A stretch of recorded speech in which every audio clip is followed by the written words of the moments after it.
அனைவருக்கும் வணக்கம். இன்று நம் சுதந்திர இந்தியாவில் ஒரு கருப்பு நாள். நமது ஜனநாயகத்தின் குரல் வளை நெரிக்கப்பட்ட நாள். ஆம், முன்னாள் பிரதமர் இந்திரா காந்தி அவர்களால் அவசர நிலை பிரகடனப்படுத்தப்பட்ட நாள். நமது இன்று அரசியலமைப்பு சட்டத்தை பற்றி காங்கிரஸ் பேசிக் கொண்டிருக்கிறது. அதன் கூட்டணி கட்சியான திராவிட முன்னேற்றக் கழகமும் பேசுகிறது. இன்று பாராளுமன்றத்திற்கு வெளியே நமது அரசியலமைப்பு சட்ட புத்தகத்தை வைத்து இவர்கள் போராடுகிறார்கள் என்பதுதான் மிகப்பெரிய வேடிக்கை. ஏனென்றால் அந்த அரசியலமைப்பு சட்டத்தை மதிக்காமல் அவசர நிலையை பிரகடனம் செய்து இந்திரா காந்தி அவர்களுக்கு எதிராக பாரத தேசத்தில் ஒரு அரசியல் சூழ்நிலை நிலவுகிறது என்பதற்காக பத்திரிகை சுதந்திரம் பறிக்கப்பட்டு தலைவர்கள் அத்தனை பேரும் கைது செய்யப்பட்டு யார் யார் எந்தெந்த சிறையில் இருக்கிறார்கள் என்று கூட தெரியாத ஒரு இருண்ட சூழ்நிலை அரை நூறாண்டுக்கு முன் பாரத தேசத்தில் அரங்கேறியது. ஒரு நாட்டில் அவசர நிலை பிரகடனம் செய்கிறது என்றால், ஒரு நாடு அவசர நிலை பிரகடனம் செய்கிறது என்றால் ஜனநாயகம் அங்கே தோல்வி அடைந்திருக்கிறது என்பதைத்தான் காண்பிக்க முடியும். ஆக அப்படிப்பட்டவர்கள் இன்று மரியாதைக்குரிய பாரத பிரதமர் நரேந்திர மோடி அவர்களை பார்த்து இவர்கள் அரசியலமைப்பு சட்டத்தை மாற்றி விடுவார்கள் என்று சொல்கிறார்கள். பாராளுமன்றத்தில் பேசிய நமது பாரத பிரதமர் நரேந்திர மோடி அவர்கள், எனது புனித நூல் எது என்றால் அரசியலமைப்பு சட்டம் தான் எனது புனித நூல் என்று சொல்கிறார்கள்.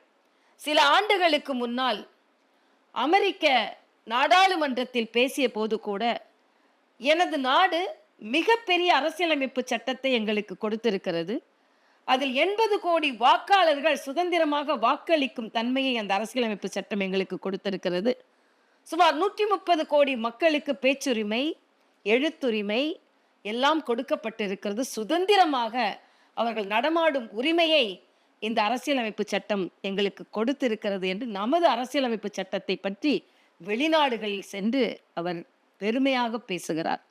ஆனால் இன்று அரசியலமைப்பு சட்டத்தை மாற்றி விடுவார்கள் என்று காங்கிரஸ் கூக்குரலிடுவதும் அதற்கு துணை போவதும் திராவிட முன்னேற்றக் கழகம். ஆனால் இதே திராவிட முன்னேற்றக் கழகம் இந்த அரசியலமைப்பு சட்டத்தை கிழித்து எரிந்து போராட்டம் நடத்தி இருக்கிறார்கள்.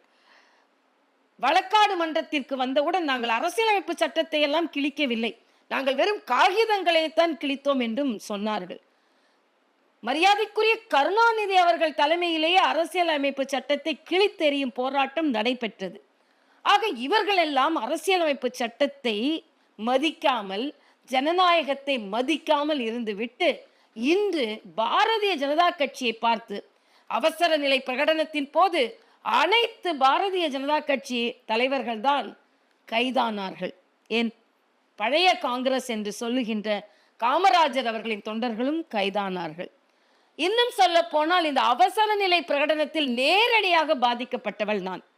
எனது தந்தை பழைய காங்கிரஸ் என்ற நிலையில் அவர்கள் எல்லோரும் கைது செய்யப்பட்டார்கள். சுமார் 6 மாதம் அவர்களெல்லாம் எங்கே இருக்கிறார்கள் என்றே தெரியவில்லை. நான் பள்ளி மாணவி, எனது அம்மா நிறை மாத கர்ப்பிணி. எல்லோரும் வீட்டில் அப்பா கைதாகி இருப்பதனால் எல்லா இடங்களிலும் ஒரு கருப்பு சட்டம். அதனால் வேலையாட்கள் இல்லை, உதவியாளர்கள் இல்லை, யாருமே இல்லை. நான் தான் எனது அம்மாவை மருத்துவமனைக்கு கூட்டி சென்று அங்கே அவர்களுக்கு அவசரமாக சிசேரியன் செய்யப்பட வேண்டும் என்று சொல்கிறார்கள். ஒரு பள்ளி மாணவியாக அந்த அவசர நிலை பிரகடனத்தின் போது அழுது கொண்டே நான் கையெழுத்திட்டு எனது அம்மாவிற்கு அறுவை சிகிச்சை நடக்கிறது. ஆக காங்கிரசிற்கு மீது எனக்கு வெறுப்பு வந்ததற்கு இன்னொரு காரணம், ஜனநாயகத்தின் குரல் வலை அவர்கள் நெறித்தார்கள் என்பதுதான். ஆனால் அப்படிப்பட்ட காங்கிரஸ் இன்று அரசியலமைப்பு சட்டத்தை வைத்து போராடுகிறார்கள் என்பது மிகப்பெரிய வேடிக்கை. ஆக இந்த அரசியல் அமைப்பு சட்டத்தை பாதுகாப்பவர்கள் யார் என்றால் மரியாதைக்குரிய நரேந்திர மோடி அவர்கள் தலைமையில் உள்ள இந்த பாரத தேசம், நமது பாரதிய ஜனதா கட்சி தான். பேச்சுரிமை, எழுத்துரிமை, வாக்குரிமை எல்லாவற்றையும் கொடுத்திருக்கும் இந்த அரசியலமைப்பு சட்டத்தை நாம் மதிப்போம். அதே நேரத்தில் இந்த ஜனநாயகத்தின் குரல் வழியை நெறித்த இந்த அவசர நிலை பிரகடனம் கொண்டு வந்த காங்கிரஸை நாம் உதாசீனப்படுத்துவோம். திராவிட முன்னேற்றக் கழகம் அன்று அதில் பாதிக்கப்பட்டிருந்தாலும் இன்று அவர்களோடு கைகோர்த்து கொண்டிருக்கிறார்கள். ஆக இவர்களெல்லாம் ஜனநாயகத்திற்கு எதிரிகள். அவர்களை புறந்தள்ளுவோம். ஜனநாயகத்திற்கு பாதுகாவலர்களாக இருக்கின்ற பாரதிய ஜனதா கட்சியை போற்றுவோம். நன்றி, வணக்கம்.